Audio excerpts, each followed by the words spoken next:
Hey everybody, Payments Professor here, and it is Cybersecurity Month. We've talked about different types of attacks in the previous classes. We've talked about the different types of fraud that can take place with those attacks. And I promised you last time that we would go over what happens when we have what we call a complex threat or a complex attack. And now what are complex threats? Complex threats, well, it's complicated. Let's just say that it's complicated. See, financial institutions, you have to worry about some of the more complex threats, which in this case, we have more, let's call them sophisticated actors. And well, a lot of times too, you have the inside job taking place. Yeah, fraud still takes place internally within financial institutions. You'd be amazed. It doesn't take much searching and you'll find all kinds of stories of where there was internal fraud. Now, with these complex threats, insider attacks is one of the most common things that we need to be aware of and we need to prepare for.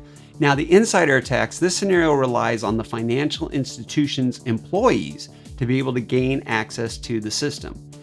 Inside access is what a lot of these fraudsters are after.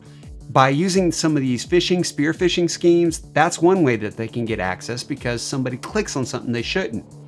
Another way they get access is it's actually the employee themselves. Instead of accidentally clicking on something, they purposely install stuff. They purposely provide the credentials. So it's an insider attack. Now, this one, it can get really scary because it's a higher level of infiltration that's already in place. We've also seen some of the wire attacks that took place with a large international wire transfer network not too long ago. This one, though, they do believe there had to be some insider attack going on with it. It's beyond ordinary wire fraud. And these incidences, well, they tend to have or work with banks in emerging markets. Now, this is going international. Cybersecurity is not limited to just where you are. It is the internet. You can have fraud anywhere when it's across the internet. High-value wire attacks at institutions actually use more robust systems, and they likely will involve insider access to gain access to the systems. They do have a lot of times a long-term strategy. What's your fraud strategy? It's a long-term strategy because what they're doing is they want to be able to infiltrate, and then over time they monitor the account. They're looking to see what's happening within the account. And they also look to see what are the trends, what does the activity look like?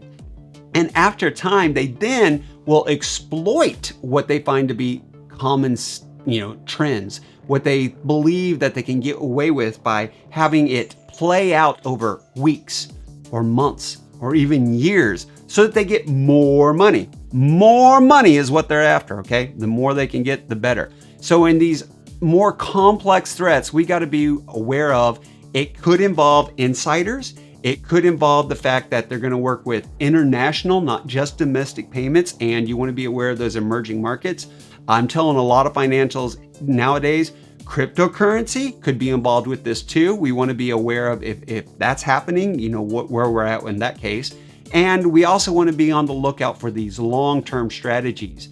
Some of these more complex threats can get really scary because they can come from the state-sponsored or terrorist-sponsored cyber threats. Now, those are actually very rare, but they do exist out there. We do know, though, that the objective is to really, to steal your money.